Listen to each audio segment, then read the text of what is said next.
You're tuned into Galveston Island's hottest new internet radio station, New Nation Radio, NNOD.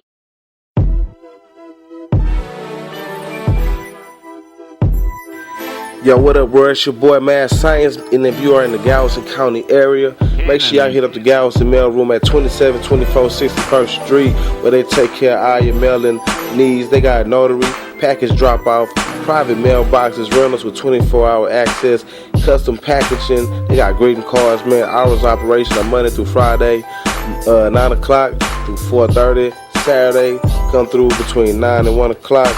And that's what's good with it. Also, they got the center room by Miss Cheryl Cardwell. Candle extraordinaire. Make sure y'all come through and get some center candles, handmade. And this is New Nation Radio. Yeah.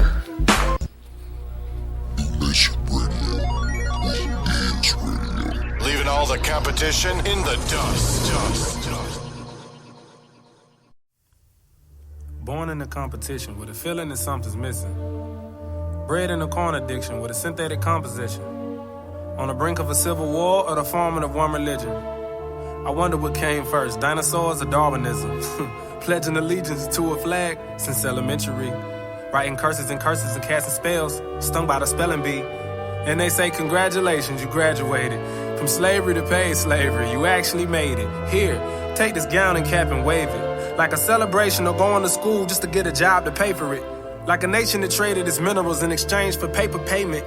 Here, these are your gods, you have to praise them. I wonder who we worship if we weren't captured and traded. Consider this my affidavit. Yeah, it's the ruling class here to rule your ass. Prescription drug thug, cocaine mule your ass. Agricultural skills sure would suit your ass. But they say, living off the land is a useless past. Here, work for dead presidents. Food your ass. Any revolutionaries, they remove your ass. Fast, click clack, quick blast, in a flash. Whiplash from the kickback or the impact. Push the shit back. As long as my head is intact, I be as political as I want, cause I get taxed. Nah, this ain't no fucking diss track. The diss track, a useless chit chat and syntax on whose ass is this fat and who has a six pack. Who's batting this average? Compare his passes to his passes. It's 1,000 sports channels. You can get this package or this package. Who's this savage? Hey, let's compare your emotional baggage to my emotional baggage to see who calls each other bitch fastest. Haters go out their way to fuck up my day, but I ain't even worried about your bitch asses. And it's quite the optic, hard to take your eyes off it. They make the sky toxic, prescribe the antibiotic. Make a high profit, divide the margin. You could die off it, if you do they hide the autopsy. What the fuck are you supposed to do? More gallons in your kosher food. What the fuck is even kosher food? Third generation crops won't produce. Be careful who you keep close to you. I'm from Atlanta, but shouts out to my Oakland crew. They say Bobby Ray the older you is overdue. I say, hey, sorry I got a little caught up exposing truths. I used to think, what will Hova do? Now I think, what the fuck will Macho Man and Hulk Hogan do? Now if Steve Austin was America and The Rock was Afghanistan, then Russia and China would be Triple H and Illuminati would be Vince McMahon. Now when the haters are the Undertaker, the crowd doesn't stand a chance when the international bankers are walking through the stands. Slide your ass some Zan. You think you a fan, but you really just a lamb. Niggas start trends every day, but don't ever get no pair of Vans. What the fuck is in advance? Niggas live on colored people time. What the fuck is in advance? I don't fucking understand. I just want my fucking bands. I'm a walking, talking human conundrum, like a Muslim going ham, looking for the promised land. False stories of Christopher Columbus holding Pocahontas' hand.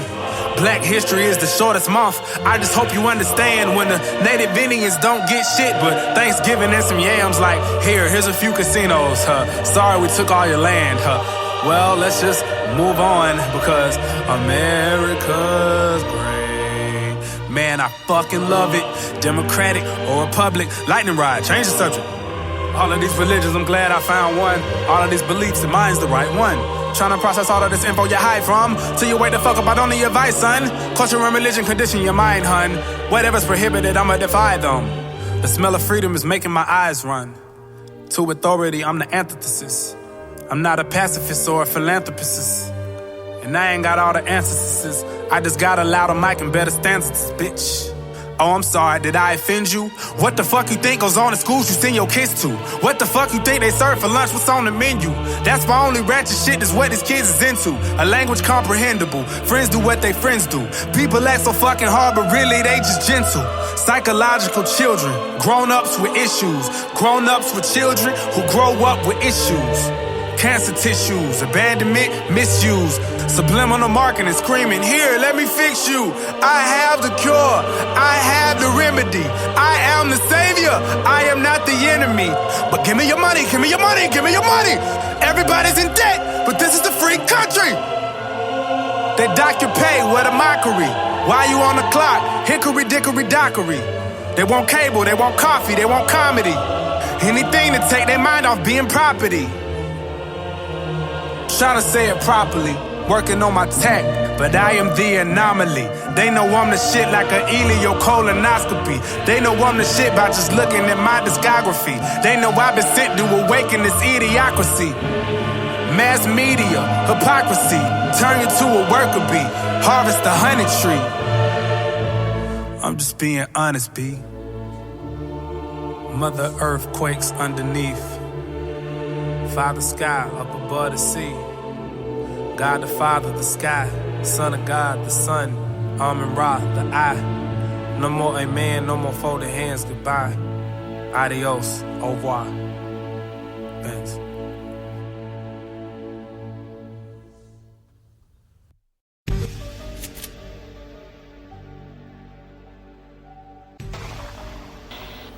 Welcome to Hashtag Exposure.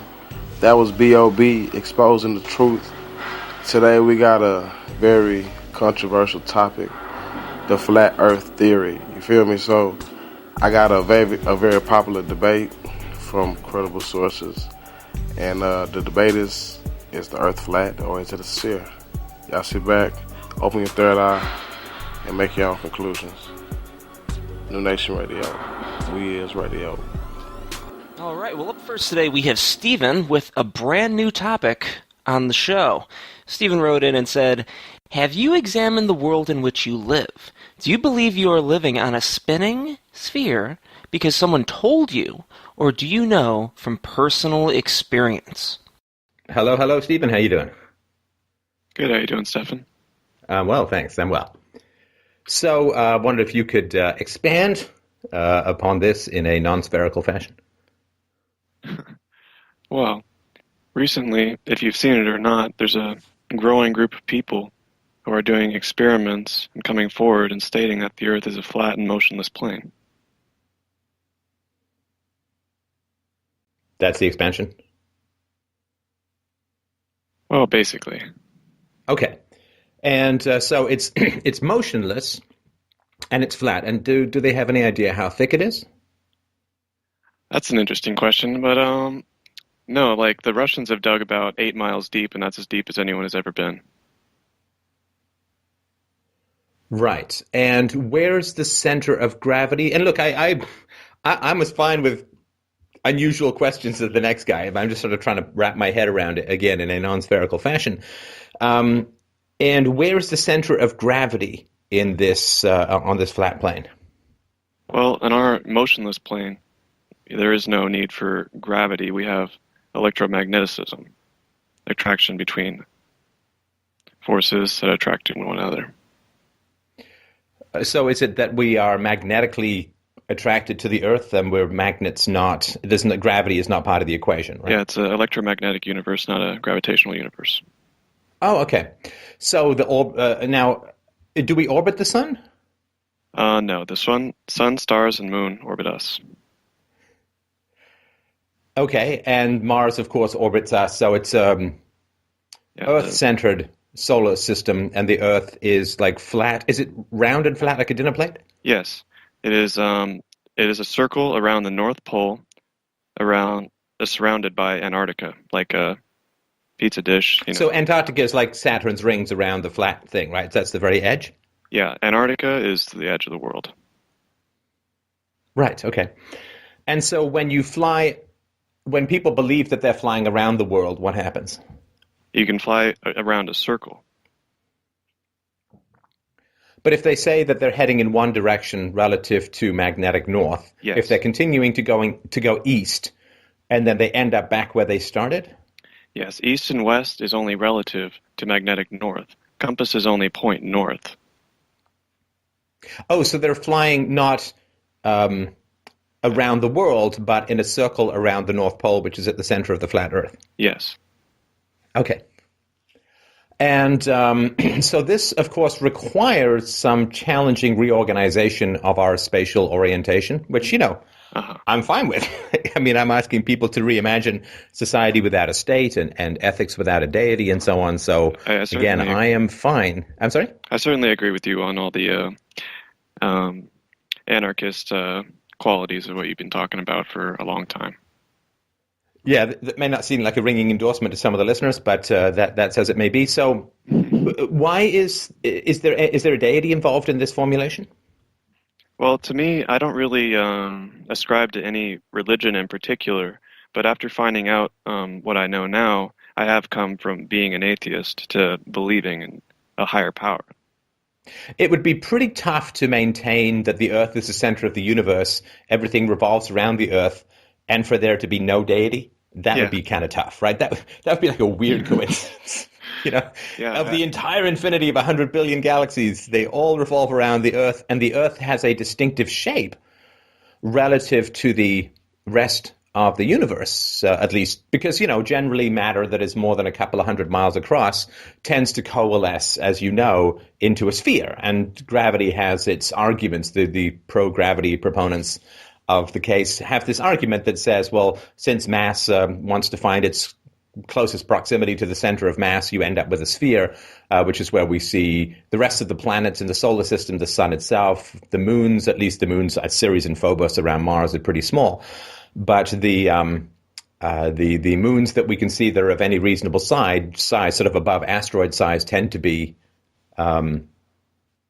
spheres, right? So we have, as far as we can tell, according to this hypothesis, it's a unique position to be the only flat rather than spherical large mass object in the universe. Is that fair to say?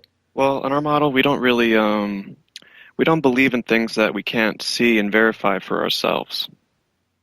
We don't really believe that anything that NASA says, for one matter. You don't believe anything that NASA says? No, we only believe things that we can verify. So they might not even be called NASA. Well, they were started with Nazis from Operation Paperclip, Werner von Braun and other Nazis.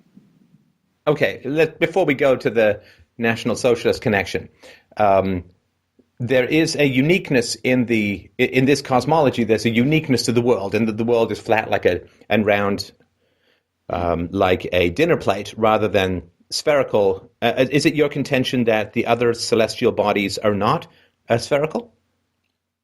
Well, the celestial bodies are in question right now. Like if you take a high zoom camera and you zoom in on Venus, like somebody has recently, it certainly doesn't look like what you'll see from NASA, for one matter.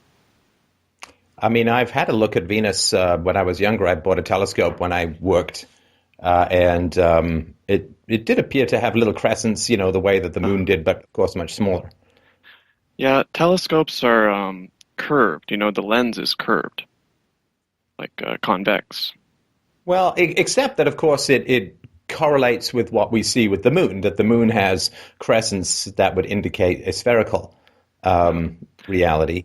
And that accords with what we see with the telescope. So the curve of the telescope isn't fundamentally affecting the way that the moon looks to us, right? The moon. And listen, I'm sorry about. I know, because whenever I put forward anarchy, and these are probably objections that have been examined, and at least some response in this cosmology has been replied to. Because I don't want to be the guy who's saying, "Well, what about the roads?" When it comes to a voluntary society. So I appreciate your patience when I just sort of put forward my natural responses to it. Yeah, there's no question that is wrong to be asking. It's the whole world. It's a lot of investigation that it takes. Okay, so if you say that it's the curvature of the telescope lens that is causing the apparent crescent of Venus, then why doesn't the same effect happen with the moon? Because when I look at the moon through the naked eye, then I look at it through a telescope, as I did recently with my daughter, there's no distortion that's particularly visible. And also when I look at things fairly far away through a telescope, they don't appear to be distorted. So why would a distortion be introduced when looking at Venus? Well, can I get to the moon first? Sure. The moon is a very interesting and mysterious thing. They say that you can only see one side of the moon because it is constantly spinning so perfectly that it only faces us in one direction. Right. And if you assume that what they're saying is correct about the moon, about the reflection of the sun, if you try and cast a light on a sphere, there will be a hot spot.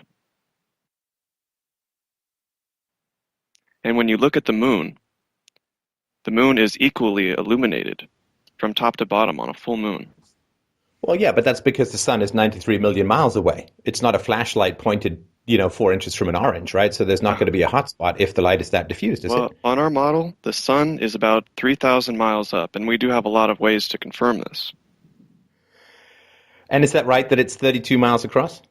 Yeah. Instead of, some people say, we'll call them the scientists, say that it's 840,000 miles across, but according to this cosmology, it's 32 miles across and only a few thousand miles away. Yeah, the scientists throughout time have constantly changed their numbers. Like the distance to the sun has changed dramatically to fit their model, not to measure what it is in reality. What is it? I mean, from when I was a kid, it's been 93 million miles, or 8 light minutes. Where has it changed from? A long time ago. And many people have theorized the distance and so on. But if you use geometry on Earth, we can measure the distance to the sun using trigonometry. And it's a few thousand miles away. So the sun is closer than Australia. Australia. Like up, yeah. From Canada, right? Yeah. So horizontally, So horizontally, across the flat dinner plate, Australia is further away than the sun. Yes. Okay, got it. So, but when the sun is spinning around and then goes round to the other side of the Earth, is that right? Oh no, the sun spins. Yeah. Is it like a dangly ball from a pole that it spins around? Because it can't go around the other side of the Earth, right? Because when you phone someone in Hong Kong and it's dark where you are and it's nighttime where you are, it's light in Hong Kong, which would, to me, do something to support the sphere hypothesis. Well, sorry, go ahead. There's a lot of different variations in time zones throughout the year. Alaska will have much warmer temperatures overall than Antarctica, even though with the supposed tilt, it should be facing the sun. And Antarctica has, temperatures of under 100 degrees when Alaska is much... Well, hang on, sorry. I don't want to get into temperature just yet. I'm trying to sort of picture. So I'm on a flat dinner plate, and I'm up, let's say I've got ham and eggs and bacon in a smiley face, and I'm up around sort of the top left eyeball, and it's nighttime there. Where is the sun in this cosmology? It can't be anywhere above me, otherwise I'd still be able to see it, right? Well, you can't see forever, and light doesn't travel forever. That's something that they'll tell you, that, you can see light from stars trillions of miles away. I'm sorry, I'm not sure you're answering the question. So if I'm where I am, and it's nighttime, and I'm on a flat dinner plate, where is the sun? Is it on the other side of the dinner plate? Yes. So then there must be people on the other side of the dinner plate, because, I've done calls, interviews with people in Hong Kong, and, it's nighttime here, and I can see the sun right over their shoulder in real time. So is it the case that there are people at the top of the dinner plate and the bottom? No, it is a flat plane, and the sun circles from Capricorn to Cancer in the northern hemisphere. Capricorn is the southern hemisphere throughout the year. That's what creates the seasons. No, but I'm not talking about the seasons. I'm talking about night and day. So when it's nighttime, where I'm outside, like in August, I went to go and see the meteor shower with my daughter. And so when I'm outside, I'm looking up at the stars. If the world is flat, and people in Australia, it's noon, let's say. So it's midnight for me and it's noon in Australia. Where is Australia it can't be on my side of the flat, because otherwise I'd still see the sun, or at least significant portions of daylight, right? Yeah. Have you seen a? So is the sun flipped around to the other side of the plate? Yeah, it's just on the other side. It circles around. So the people in Australia are on the other side of they're on the bottom of the dinner plate. Uh-huh. Have you ever seen a map, the UN logo? Yes. That is our map, the equidistant map. It's basically the globe flattened. No, I understand that, but I'm still not. When it's nighttime, where I am in Canada, the spherical model, where the Earth is rotating on its axis and then rotating in orbit around the sun, explains that when it's nighttime for me, when I'm facing away from the sun, it's daytime in Australia, which is facing towards the sun, and vice versa. I don't understand how the flat model takes that into account. Well, when it's only 3,000 miles up and light doesn't travel forever, it is like a localized spotlight that travels around the world. But if it's flat and it doesn't go to the other side of the dinner plate, then it would just be low on the horizon for me, right? It could be further away, but it wouldn't be pitch dark, right? No, and there's a lot to support what I'm saying. Like, if it were as they say, it would be an equal light that goes all the way around. It wouldn't be as it is. I'm not sure what that means. Well, like in their videos, they'll show the light on the horizon ending equally all the way around the planet, but the light from the sun is localized when it goes away. Well, when I watch a sunset, the light is localized to where the sun is going down, to use the colloquial way of putting it. Yeah. It is perspective, viewpoint, and atmospheric density, and the limit of how far you can see, the vanishing point. Okay, I don't know what that means, but what I can ask then, if we look at the magnetic model of why we stick to the ground, it's because of magnetics, right? Yeah. And do magnetics have a very similar, I'm no physicist, obviously, right? But does magnetics have a similar attraction as the theory of gravitation? Because the theory of gravitation, obviously, as you know, doesn't work with the flat Earth, right? Yeah, we do not accept the theory of gravity because it was basically thought up by this guy named Cavendish back in the 1700s using an experiment hanging lead weights in a shed. He said that he could gain the gravitational constant that way, weighing the Earth and the sun and all kinds of other things. But that experiment cannot be reproduced today. Well, I would imagine that there's quite a lot of experiments from the 17th century that can't be reproduced today because it's a couple of hundred years later. Yeah, but that's the basis for their equations that they still use today. Well, I mean, to be fair, I guess you'd say that they haven't gone to the moon or they haven't sent probes past Jupiter, and that's all CGI. It's all made up, right? Yeah. Look, I have all this. The hoax. Okay. Yeah, because to me, if you can basically send a tiny probe from one planet, billions of miles to past Pluto, that's a pretty good validation of the theory. But I guess the response to that is that stuff's all faked, right?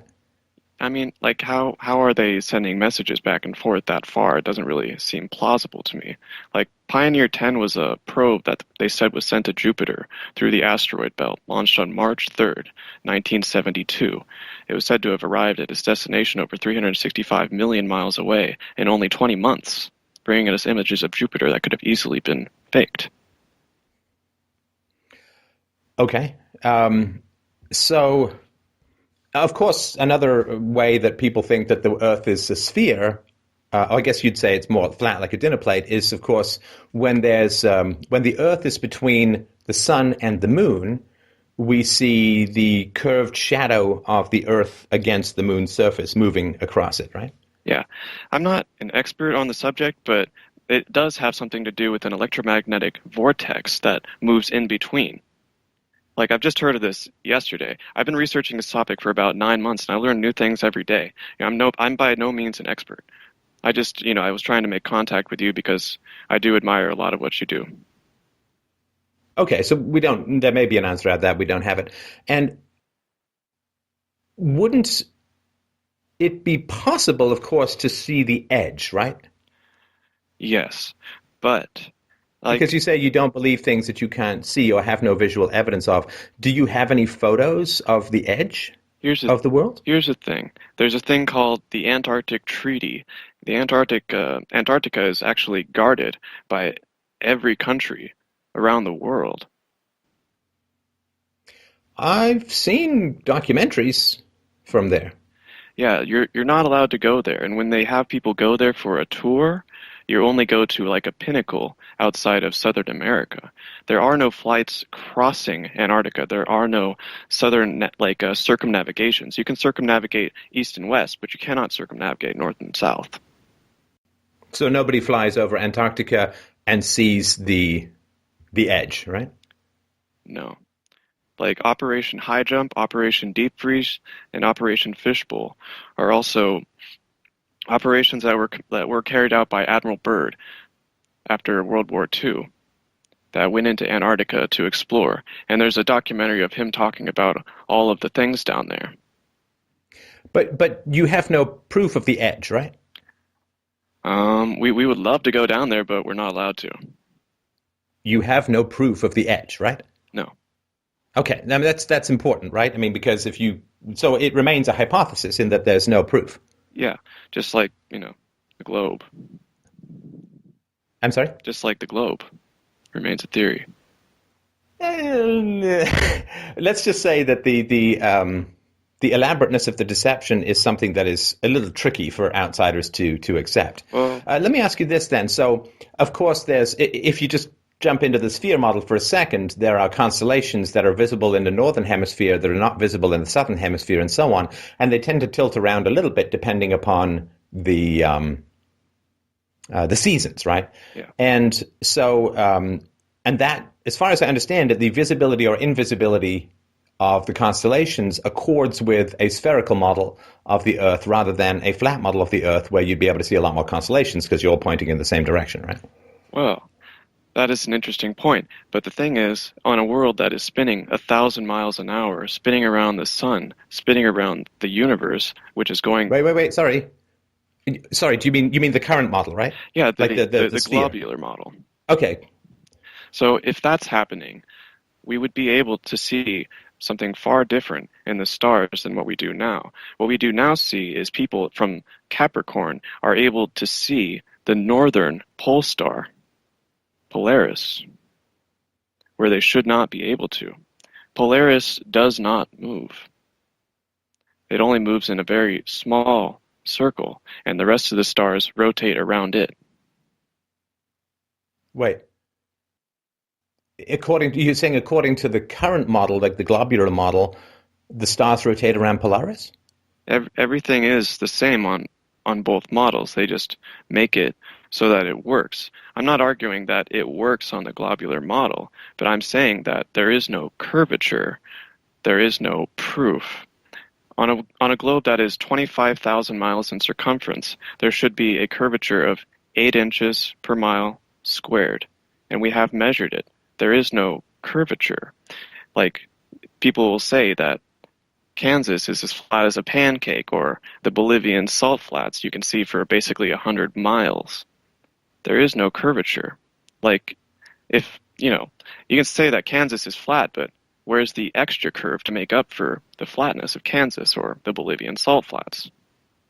Are you saying, so like you shoot a laser, and according to the globular model of the world should fall away from the laser a tiny bit, of course, every certain amount of distance because it is a sphere, right?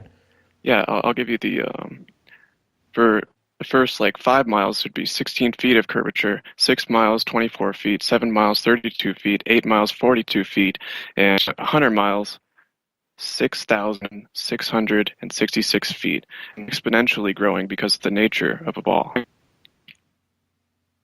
And you're saying, so if you shoot a laser I guess, I don't know, would be a perfectly calm ocean or something. If you shoot a laser, then the laser remains a constant distance from the water, which would seem to indicate that it's not a sphere. Is that right? Jeranism has done a test on this. He actually has done a 4-mile laser test across an ocean, showing that.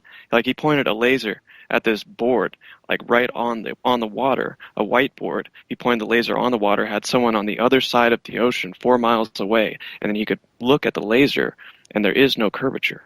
There should have been 10 feet of curvature. It should have been 10 feet below the curvature. And this is on video. I sent you the video a long time ago.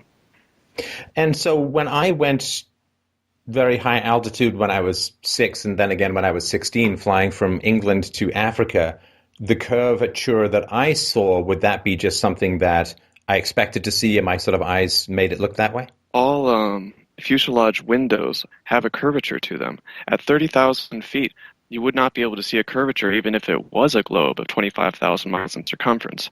You would only be able to see the curvature if you were above 100,000 miles in circumference, or 100,000 miles up. 100,000 miles up is what you'd need to see any kind of curve? Yes. But you measure this in four miles, and that's valid? Well, to see the horizontal curve, yes, but to see a curve going away from you, it should be at 4 miles, it should be 10 feet of curvature. And what about the argument that's been made for thousands of years, which is that when you see a ship sailing away from a shore, that you see the hull disappear before you see the top of the mast disappear? Yeah, we have videos of this now too. When you are not able to see the boat with your naked eye, you can take a telescope or a zoom, and you can see the entire boat from top to bottom. It's just your vanishing point as far as you can see.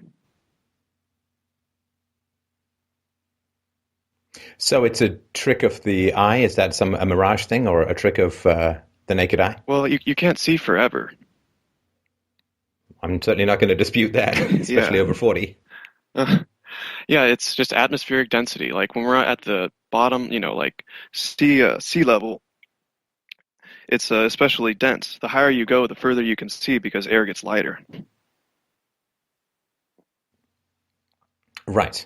Now, the retrograde motion of Mars, of course, was one of the big challenges to the ancient Ptolemaic system, which is that when you observe Mars, there's times where it's going sort of left to right, say, across the sky, and then at times it sort of goes backwards and then goes forwards again. And this, of course, drove the ancient, Earth-centered model of the solar system people nuts because they couldn't really explain it. Now, when you put the sun at the center of the solar system, because Earth has a faster orbit, being closer to the sun in general, has a faster orbit and a shorter year than Mars, there are times when it's accelerating past the sun, and that makes Mars, from the vantage point of Earth, appear to be moving backwards and then moving forwards. And how is that explained in the flat, Earth-centered model of the solar system? Well, I'll theorize here, but I'm pretty sure other people would be able to answer this better than I can. But let me give you an example. Like the moon, as viewed from the northern hemisphere as opposed to the southern hemisphere, looks upside down because it's going in between the two hemispheres. So that could be the difference. Like they say that the stars go in the other direction in the southern hemisphere too, but if you turn around and look the other direction, they're coming from the other direction. It's just a perspective. And the backwards Australian toilets, the flushing backwards of the toilets, how's that explained? That is just because of how they're made. No, you can take a North American toilet and it will flush backwards. The rotation will be different. It's not the way it's made. Or you could say that it's the Coriolis effect is caused by the sun moving in between the northern and southern hemispheres. Because so if you have it's like the wake of a boat. So if you have a boat going along, the wakes go in different directions. That's what causes the Coriolis effect, electromagnetic energy from the sun. Now, if I'm sticking to the ground because of magnetism and I'm not made of metal, how does that work? Is this a magnetism that also strongly affects things that are non-metallic? In your atoms and electrons. Well, yeah, but that doesn't mean that I stick to a giant magnet in the way that a piece of metal does.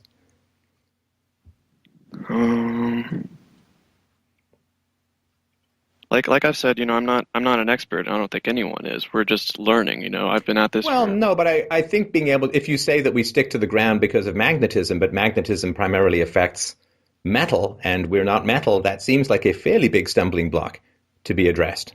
Because then what you have to do is you have to say, well, there's a special kind of magnetism that affects everything that's not made of metal plus metal, and then this just sounds like another way of saying gravity. Well, atoms have electrons that have attraction to one another. Yes, of course, but I can still hold a magnet up to my hand and it doesn't stick. It just falls away, right? Yeah. Like the theory of gravity is basically there so you won't go flying off of the spinning ball, from centrifugal force. I don't think that's how science works. Like, I don't think you say, well, we have this theory so you don't go flying off. Are you saying that you'd have to explain why people stick to something that's spinning round and round, and without gravity we'd all just fly off into space, as would the atmosphere? How does the atmosphere stay on the Earth? Well, in the flat model, there are two. Are the clouds magnetically attracted to the Earth as well? There are two theories, like either the infinite plane model, which some people believe, but most people believe that it's a dome.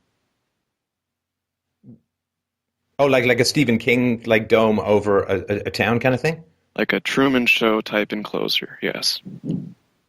Oh, okay. So it's like that medieval woodcutting of the guy sort of peering through the edge of the dome and looking at the world beyond the world kind of thing?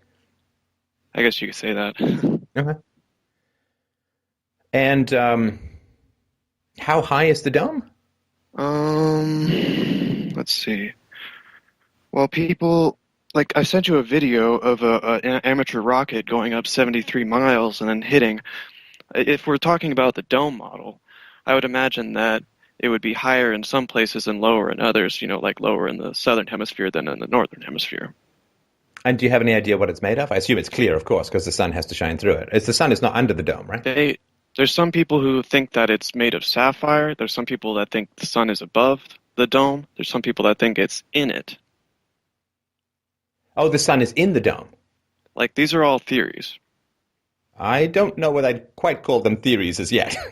Conjectures, possibly. Okay. And I'm just curious why this is an important problem to work on. Because when you're on a spinning globe, you're the small part of the universe. You're not the universe. You're only one very small part. You're one sun. It's not the sun. It's not the world. When you're an insignificant part of the world, it makes it seem like you're insignificant, right? Yeah. Sorry, Mike just told me that the toilet thing is a myth, but hurricanes rotate the opposite direction in the two hemispheres. The reason being that sometimes my bowel movements are so strong that I often get toilet flushes and hurricanes confused for obvious reasons that my family is always very excited about. So there's a psychological preference that you have for being in the middle of a sort of Truman Show constructed universe that is built with you at the center and as the most important element. Is that right? Well, I haven't seen any proof, from anyone other than NASA saying otherwise. So, it's just what we're working with. Well, no, it's not just NASA. I mean, trust me, people thought that the Earth was a sphere long before NASA came along. I mean, it would be thousands and thousands of years ago, as you know, where they did that experiment where they put the two sticks in the ground 2,000 kilometers apart or something like that, and found that they had differently pointing shadows at the same time of day, and they were actually able to calculate the diameter of the Earth, circumference of the Earth, very accurately. That was what's his name? I can't really pronounce his name. But he supposedly discovered the tilt of the Earth and the circumference and the distance to the sun. But all of his measurements and work was destroyed in a fire, so there's no way to confirm what he did. But the stick. Oh, no, they can reproduce. No, they can reproduce those experiments, and those experiments remain the same. The stick thing is explained by the sun moving over. Well, I don't know that it's explained. There's an alternative explanation which radically alters the size, dimension, proximity, relationship, ratio, and movement of everything in the universe and creates a singular exception for the shape of everything in the universe, creates an entire parallel theory of attraction called electromagnetics that doesn't require metal and dispenses with the law of gravity and explains away a whole bunch of phenomenon like the Earth looking round when it goes up against the moon, like the difference in the constellations between north and south, and so on. It creates an entirely different cosmology that Occam's razor, like of any two explanations, Yes. a simple one is usually the best. Occam's razor would lend you to discard fundamentally because it's too complicated and it doesn't explain enough. What's more simple? That we're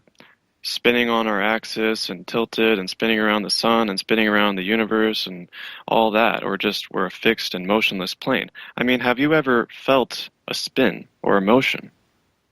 Well, no, but I mean, the laws of inertia would explain that, right? That when you move with something, I mean, that's why astronauts float, because they're moving with something. Well, So if you are moving with something, then you will not really experience that motion any more than you feel, if you're sitting inside a train, you can doze off. Whereas if you were strapped to the top of the train, it might be a little bit more difficult because you'd have more of a sense of motion. I think the laws of inertia do explain, I think, why we don't feel such a sense of motion. Let me give you an analogy. Have you ever been in the ocean for a very long time or been on a trampoline jumping around for a really long time, and then when you get off, you can still feel the motion for hours? I think I can understand what you mean. And what does that establish? Let's say you're spinning, like they say on the globular model, at 1,000 miles an hour on the equator. If you get into a plane and then fly in the opposite direction, would you not feel the spin? No, because you're inside the plane and you're moving with the plane and the air is moving with the plane. Well, here's the thing. East and west flights are about the same time. So when you're flying against the spin of the Earth, you should be getting to your destination at 1,500 miles an hour instead of just 500 miles an hour, as opposed to flying with the spin going 500 miles an hour in your direction. Because they say that the atmosphere is pulled along at 1,000 miles an hour. But if you're going against... But you're not moving independent of the Earth and its atmosphere. You're moving in the Earth and its atmosphere. Right? So if you think of a ladybug on a tennis ball, if you spin the tennis ball, the ladybug can walk from one sort of little stripe on the tennis ball to another. And if you spin and then it turns back, well, the ladybug's going to take the same amount of time to go back, right? Because it's moving with, everything's moving the same direction, the same way, and in the same context. Yes, but if it's moving, the wind should be moving 1,000 miles an hour towards you. No, because the air is moving with the Earth, right? As far as they say. But we do have... Well, okay, but here's my question. What's your disproof hypothesis, right? Now, listen, if you guys are able to break through the army of robot penguin guards or something like that that's in the Antarctic and are able to show the edge, or, able to go up in some manner and show the edge of the Earth, or able to perform miraculous feats of physical prediction using an electromagnetic theory that doesn't require magnetism and metals, well, that to me would be okay. You've blown my mind, and that's really cool. But my question is, what is your disproof? Because it seems to me that there's this belief that this is the case, and then the sun gets changed in size and it gets moved around, and stuff gets explained away, and then we discard gravity. Because, of course, if gravity theory works, a flat Earth is kind of impossible because, of course, as you keep walking towards the edge, the gravity well is behind you, and it's like going up a further ramp until you get to the very edge, in which case you're just standing on the edge, and I guess that's close to being what we have now. So tell me how you would know that this thesis or this theory is false. Because if there's no falsifiability, it's got nothing to do with science, right? Yeah, there are many. We have flight instructors coming out and stating that we all fly over a flat Earth because of gyroscopes. Gyroscopes are devices that are made to withstand all forces, including gravity, to keep level. So using gyroscopes, they keep level. Of course they keep level, because that's the theory of gravitation. Because they're at a relatively constant altitude over the Earth, and so of course they're going to stay level because everything's pointing towards the center of the Earth, which is the center of gravity. Gyroscopes are made to withstand G-forces, gravity, and everything to keep... No. Unless they're anti-gravity gyroscopes, you can't. There's nothing that withstands gravity. I mean, a rocket ship doesn't withstand gravity. That's why you need so much candle at the bottom of it. But they're made to keep upright and withstand all forces. No, they don't withstand all forces. They overcome those forces. Right? Like, I'm not defying gravity when I climb the stairs. I'm just climbing the stairs. I'm working to get away from gravity, right? I mean, I'm still subject to it. I'm not immune to it. And gyroscopes can't be immune to gravity. And the theory of gravity would say why they would stay level as you fly around the Earth. They're made to stay upright. So when pilots fly upside down and go all over the place, it stays level. They have an artificial horizon, the rising of the horizon.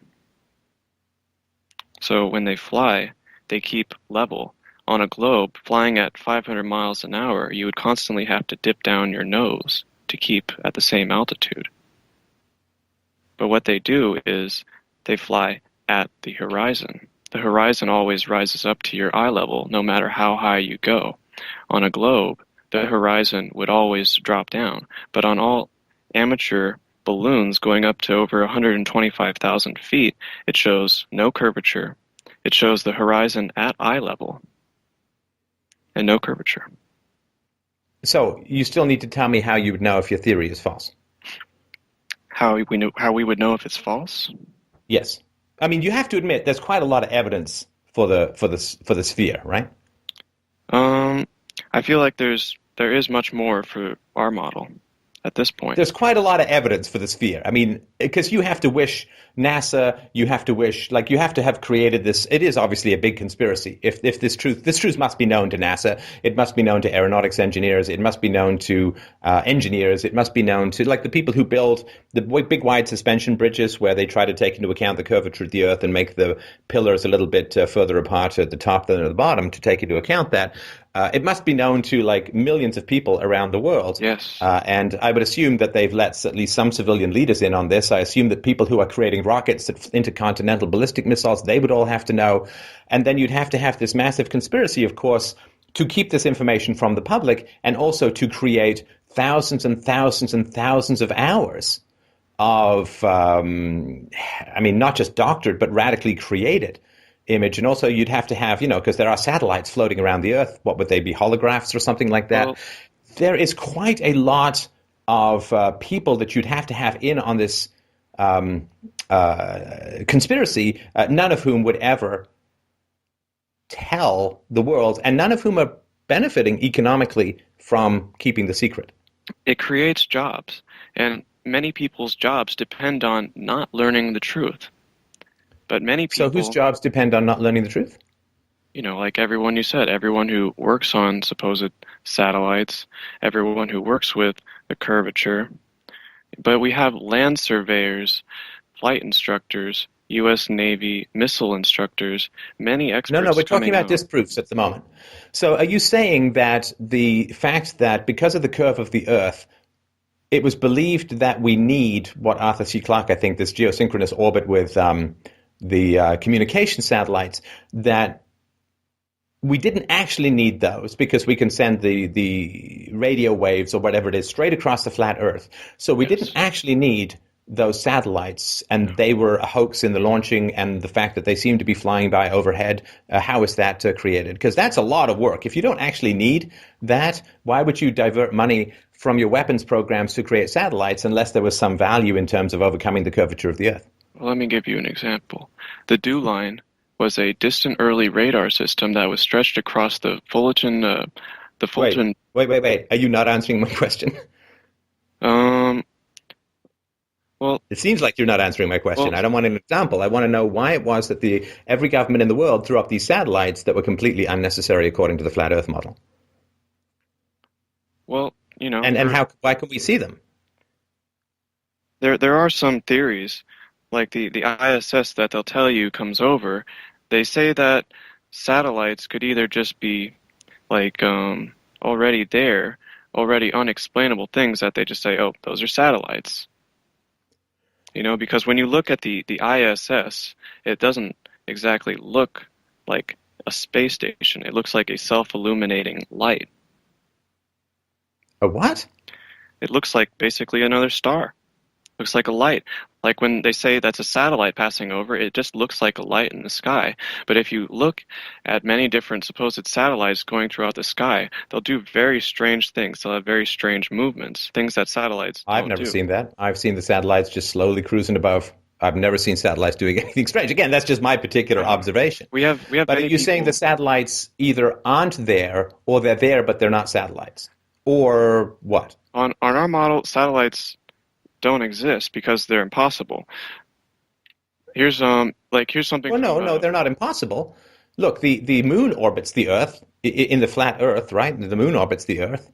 Well, I'm saying they're impossible. And wouldn't that be the case with satellites as well, that they could do it as well through some electromagnetic whirlpool thing? I'm saying that it's impossible because of the technology that they supposedly use. They need actuators, air-driven paramedics, valves, and all kinds of things that would need to be replaced in the supposed heat and coolness of space that they never have to replace. Things that don't exist in our world. Let me read you something from an industrial valve expert who has come out stating that the ISS is impossible. Okay? Think about... Okay, I'll accept that this guy says that it's impossible. So then the rockets that are launched to supposedly put the satellites in orbit don't actually go anywhere, is that right? Well, as far as I'm concerned, nobody has ever gone into space, and when the rockets launch, you can see that they're not going straight up. They go over. They go straight into the ocean. They go straight into the ocean, these rockets. They make missiles. They're a military wing of the government. That's NASA. Okay. Now, tell me again, what is the hypothesis by which this could be, or the results by which this could be disproved? Now, clearly, if you were able to fly over the Antarctic and then you ended up not going over the edge, clearly that would be a disproof of the thesis, right? Yeah, there never has been a north or southern circumnavigation. And all of the satellite photos that show that there's no edge when they photograph the globe and so on, that's all part of an elaborate hoax to create jobs for astronauts? Well, if you look at the photos, there are many instances where you can see Photoshop, replicate clouds, copy and paste over and over and over. And when you look at... Wait, are you saying that these people who are incredibly intelligent are really terrible at creating their fakes? I could show you. Yeah, it's terrible. And is that the case with all of them? Because there could be mistakes, right? Yes. I mean, because they can't take photographs of the whole planet. They do have to stitch them together. And it certainly is possible when you've got thousands of copy and paste that all need to line up exactly that you could make mistakes and replicate and so on. But are you saying that because the way that if these people are that smart, right? I mean, you can go and see Jurassic Park and see a very realistic looking dinosaur that makes you slowly pee yourself throughout the whole movie. But are you saying these people are very bad at creating these fakes? They are obviously very bad. They are very bad images because, like in many instances, the size will change. Like the size of the United States will get extremely different in different photos throughout time. It's just totally different. It's like okay, so they can keep what would be really the greatest secret in the world. They can keep it. Millions of people, a lot of whom, can you imagine how much money you would make if you broke this story? Yeah, like if you, I mean, it would be absolutely staggering how much money you could make. Can you imagine how much money religions would make if they broke this story? Because this would be pretty much proof of a deity-created universe, right? If there's giant domes and we are the only exception to the spherical model of the universe wherever there's significant mass, and the universe rotates around us, I mean, that's Genesis 101. I mean, you are really, and I'm not even talking like Phil Collins Genesis, like big guy in the sky Genesis. So why wouldn't religions send up probes or drones or balloons or whatever and take pictures of the edge and come back and say, dudes, everyone is. You've been lied to. Everyone is, though. Where everyone is starting. I haven't seen a picture of the edge. Have you seen a picture of the edge? Steph, You just said that you haven't seen the edge. Steph, everyone's sending up balloons to look themselves. Everyone's making GoFundMes. There's many individual balloons that have gone up. There are no pictures of the And edge they've seen because the edge. you can't see forever. Even from But they haven't seen the edge. That's what you said earlier, right? Yeah, you cannot see forever. It's not like we're launching from near Antarctica. If we did that, that would work. But like in the individually launched rocket that went up 73 miles from Nevada, you could see the moon when it should have been on the other side of the supposed planet. Well, I can't speak to any of that. But what I can say is that you do seem to have a theory that can't be disproven. Because whenever I talk about standards for disproof, you say, well, they guard the Antarctic and we can't check. Or I don't really have an answer for that. Or there's some guy who says something or whatever, right? But that's not really science, right? To say that every time that this thesis could be disproven, there's some barrier to that disproof. Or you've created an alternate theory of attraction, which is like gravity but not gravity and so on, which to my knowledge has not been proven. You understand that there's a lot that's not science. Plus, you have to create this universe with the dome, with the Earth at the center of the universe, with the sun 32 miles across, a couple of thousand miles away, and there's lots of challenges around this. You understand that, right? I understand that this is a very, very hard thing to wrap your mind around. Like, I didn't wrap my mind around it in 45 minutes. Really not. It's really not, because it is in the category of false, scientifically. In my mind, there's no experiment to show a curvature. Like, you can go up in a balloon and not see a curvature. Like, this is what... Have you gone up in a balloon? You say you don't see things. Look, are you saying that NASA can fake the entire space mission? And the Russians with Sputnik, and they faked the whole thing. Yep. Since the 1950s, Yep. It's been completely faked, but no one can fake a picture taken from a balloon and smooth out the curvature. Have you seen it yourself? They use fisheye lenses, and they have, like, the Red Bull jump. They have a fisheye lens on it, and the curvature is the same from 25,000 feet. Have you seen it yourself? Have I seen what? Like the lack of curvature. Yes. Directly, with your own eyes in the balloon. Not in my own eyes, but I have seen many... So then you're looking at other people's photos, but you discount other people's photos for what goes against your theory. Because you say, well, it's all faked. Stefan. But then how do you know that the photos that support your theory aren't subject to the fakery that you ascribe to those that don't support your theory? Because I know people who are doing this. You could do this yourself. That's what you should do. It's not that expensive. Get like $1,000 or so and send a balloon up 125,000 feet. Do the experiment for yourself and show us. I would love to see you do it. Have you done it? My friend Daryl is doing it right now. Have you done it? I have not done it myself. We're kind of, underpaid. You don't have the money to do it. No. Right. But we do have many people who are doing it right now and who are actively doing this. I have a question for you. Yeah. This is, if you're wrong, this is very costly for you, right? And just because, look, if I'm wrong about a voluntary society, or listen, if I'm wrong about being an atheist, oops, hello, lake of fire for eternity. No, right? come on, man. Right? I don't believe in that. If I'm wrong, like I'm conscious of this. Like when I put out stuff in my show, I'm very cautious. Very cautious, right? Like, I mean, I'll say, well, it could be true, especially when I'm talking about science and stuff, right? Like global warming and stuff like that. I have never said it's false. The hell do I know? I'm just, putting out reasons why I have some skepticism. And so, but if we look at something like religion, man, if I'm wrong, that's like the worst conceivable mistake I've ever made. I don't get to be reunited with my family after death. I don't get to jam with Freddie Mercury on the Infinite Laser Space Beam guitar set. Like I've really, really cucked up bad, right? Now, you understand that if you're wrong about this, then you're crazy. And it's very, very harmful to you socially.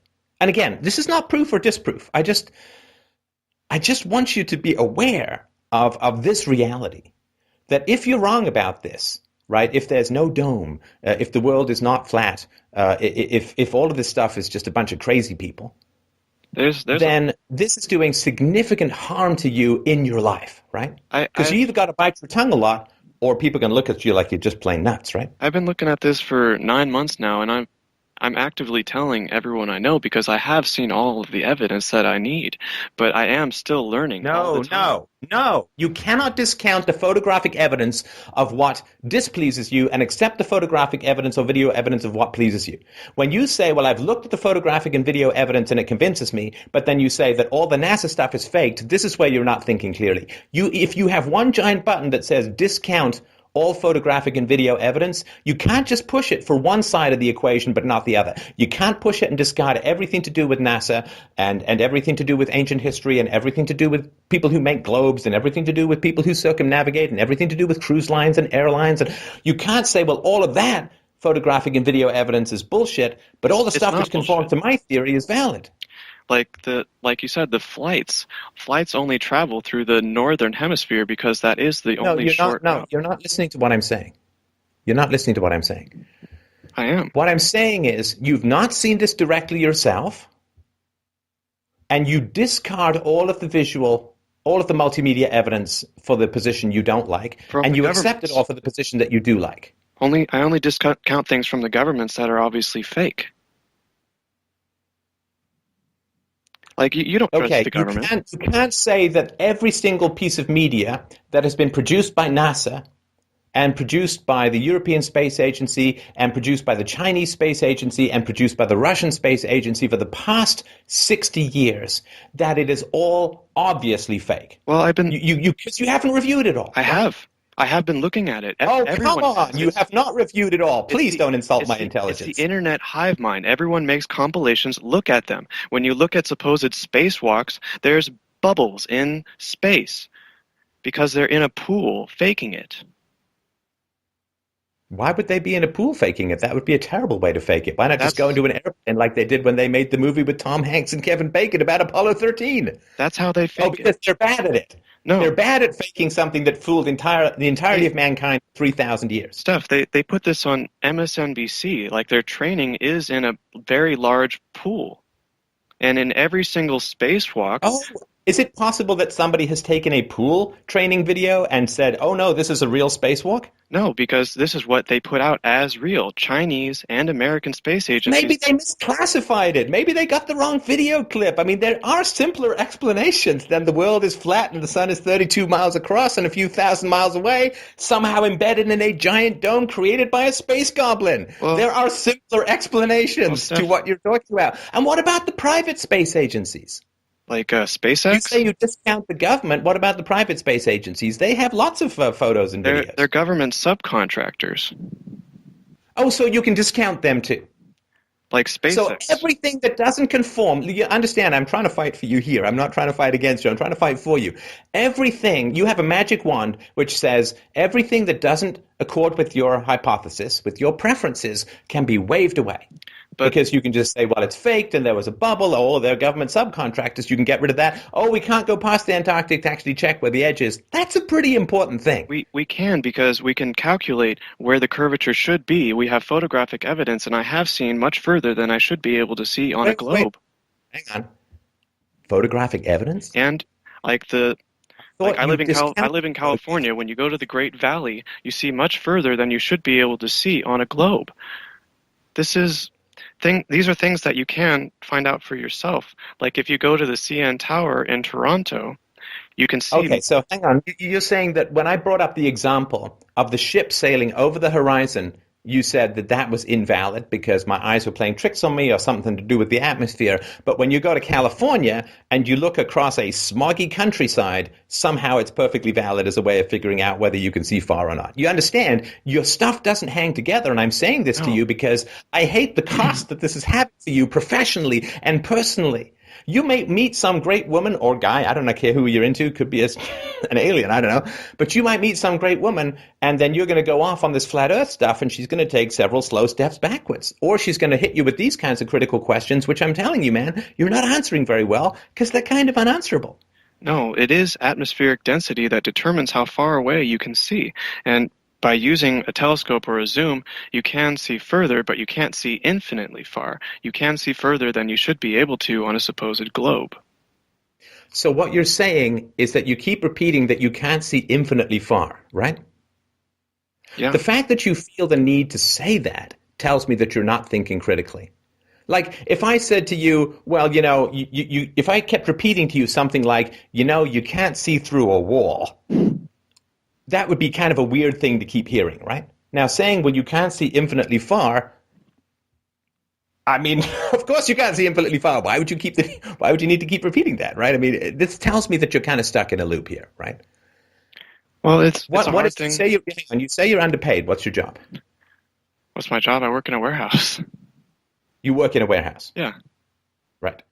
And do you think that the time and energy that you're spending into figuring out the flat earth stuff might potentially, for your own happiness and your own life, be better spent upgrading your skill set to get a job that paid you more?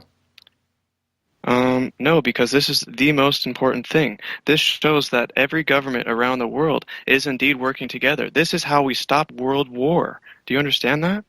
Because if we know that every single government around the world is colluding on this, we know that the world stage of world wars are fake. They're playing us off against each other like pawns to kill each other. But why do you need a flat earth to show, oh, of course all governments collude. I mean, of course they do. Because all governments justify taxation. And all governments justify, almost without exception, fiat currency. And all governments justify national debt. And all governments justify public school education. And all governments justify the capture of intellectuals in academia in order to keep them from advocating any kind of real freedom. All governments agree on borders. All governments agree to a large degree, at least until recently, on immigration and restrictions thereon. So the idea that governments don't all kind of agree deep down, to me, I don't think you need a biodome, flat Earth, 32-mile across sun universe in order to establish that governments collude. I think it seems like an unnecessary complication. It's not that we need it, it's that we're proving it, Stefan. But you don't need to prove it, because it's already proven. How many governments come out and say, well, taxation is force? Have you ever heard that from governments? No, but we know. So we already know they're colluding. I mean, occasionally governments will say, like Barack Obama did say, government is an agency of force or whatever. It's usually a throwaway thing. But for the most part, they all agree, governments all remarkably agree that governments are good and necessary and virtuous and, righteous and all that. So I don't think we need this additional complication of a flat earth to know that governments collude in general to keep a dominant narrative over the population. I mean, like it comes back to the nihilism of believing in a spinning globe that could be instantly destroyed by a sun that could blow up or a meteor that could come in and destroy us all. We're safe here. We don't need to worry about that. We don't need to worry because God would keep... Oh, the dome would keep us safe from asteroids? I guess it didn't in Arizona, or is that crater also fake, made by medieval bulldozers or something? There's theories on meteors that I don't really have too much of an opinion, but there are many people who think that it could be pieces of the dome. Oh, and then all the meteorite metals and ores and so on that are shown in museums are all fake, because they'd have to be translucent, right, in order for the sunlight to get through, unless the sun is embedded in it, in which case we'd still need to be able to see through it to get to the stars, unless the stars are below it. See, I'm able to do this kind of gymnastics. But all of that stuff would generally be faked then, right? I don't know about that. Like, I've never seen one for myself. Oh, I've seen, well, at least what they say are meteors, and you would say, of course, that they're faked, right? I've also touched a moon rock, but then I guess you would say that's fakes too, because they never went to the moon. They could be any kind of thing. They could be government projects. I don't know. We don't know what they have. We don't know what they do. And do you think that from your position as a warehouse worker that you will be able to convince enough people of this to radically change your life for the better in a way that, say, not... I mean, you said you've been studying this for 9 months. Just roughly how much time a week do you spend researching this? I have no idea, but it's not just me. Yes, you do. Is it 1 minute a week? No, it's more than that, right? It's many, many hours. I spend many hours listening to all of the experts who are coming out and stating that it is flat. You've put in thousands of hours into this, and what has the net result been in your life? We are changing the world one person at a time. No, in your life. In my life, I have grown closer to our Creator. So then for you, this is a religion. It's not science. Or, I mean, No. it's masked as science, but generally it's a religious It preference. is science. We are proving it in every way imaginable. There is no proof for the globe. There is no proof that it spins. We have Airy's failure. We have trigonometry. We have radar beams. We have no curvature. There is proof, Stefan. Are you saying there's absolutely no evidence that would support the Earth being curved?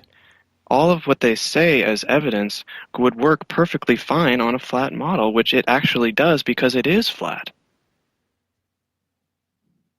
And would you say that there are some things that the flat earthers argue for that are also well explained by the globular model, such as the sun being 640,000 kilometers across and 93 million miles away, 640,000 miles across, 93 million miles away?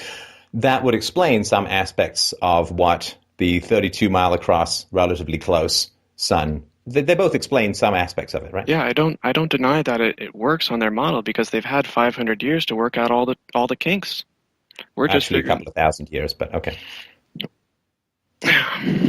Well, I think we'll obviously, I'm not even going to agree to disagree. I think that this hypothesis is driven by an emotional need for you, and I would imagine that has something to do with your childhood. And you said as much. I'm not right. You're saying it makes you feel secure. It makes you feel closer to your Creator. It gives you a religious perspective on the world that is of comfort to you.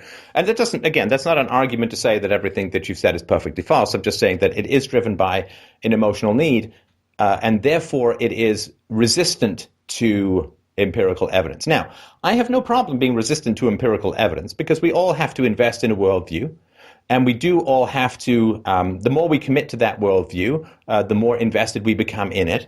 And you're 9 months into this, which is why I'm sort of fighting hard to reel you back in a little bit. Yeah, and I would say that for you to focus on things in your life that could make your life better, I don't think that the flat earth is the most important thing, even if it were true, believe it or not. I think that teaching people to treat their children better, teaching people to live with virtue and integrity in their lives according to the standards and principles of virtue and goodness, which are the same whether the world is flat or round. True. It's not like if the world is flat, hitting your kids is good or bad, whether it's relative to whether the world is a sphere.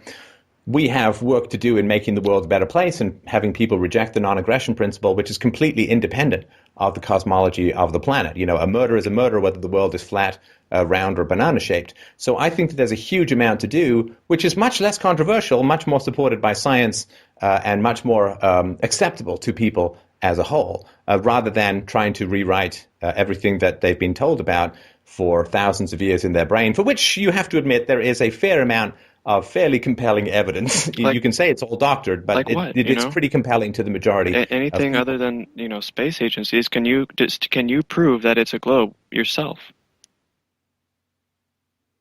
I'm not sure what you mean. Can you do an experiment to prove that it's a globe yourself? And that but I'm not sure. I'm not sure what that means. I mean, the number of things that I can prove or disprove by myself is so tiny that if I reject everything that I can't personally validate, then I'm back to like Rene Descartes thinking that I'm a brain floating in a tank being manipulated by a demon. I think, therefore I am. I mean, I can't possibly reproduce the entirety of human science and medicine.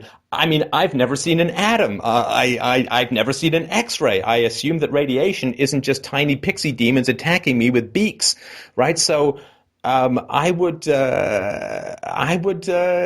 not put as a standard of validation that which I can personally reproduce of the entirety of the human history of the scientific method. Hell, Australia could be a giant hoax. Maybe Crocodile Dundee was just on a big giant set. Maybe it's all the Sydney Opera House and everything. Maybe the Modern Family episode set in Australia was all just on a big giant set with CGI, right?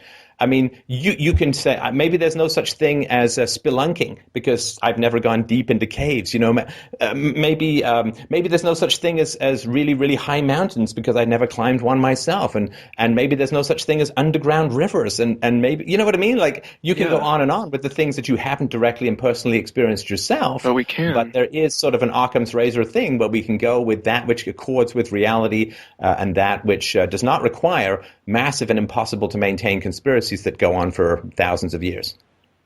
But you can prove that the globe is not true. No, I can't. You can. If you go to the beach and look at a boat, 16 miles away, it should be beneath the curve.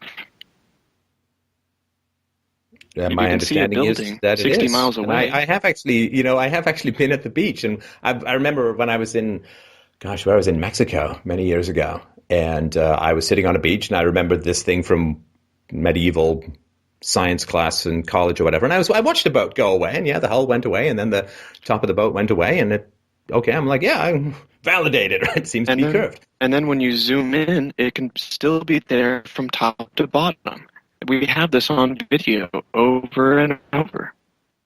Right, and none of your video is doctored, but all of the space video is doctored. Anyway, I got to move on to the next caller, but I appreciate you bringing the topic up. It is always fascinating to speak to people who've got a radically different view of the universe and our place within it.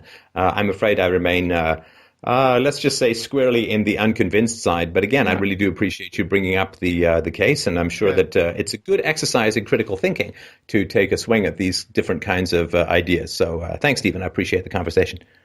Yeah, man.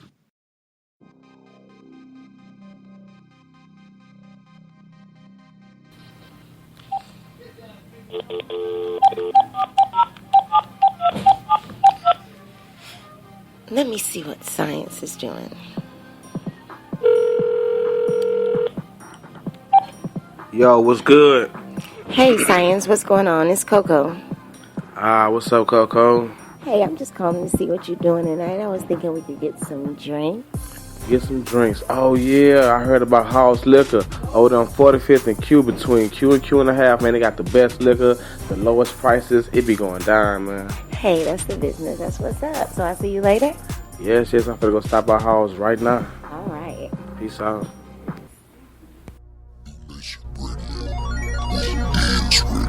Leaving all the competition in the dust.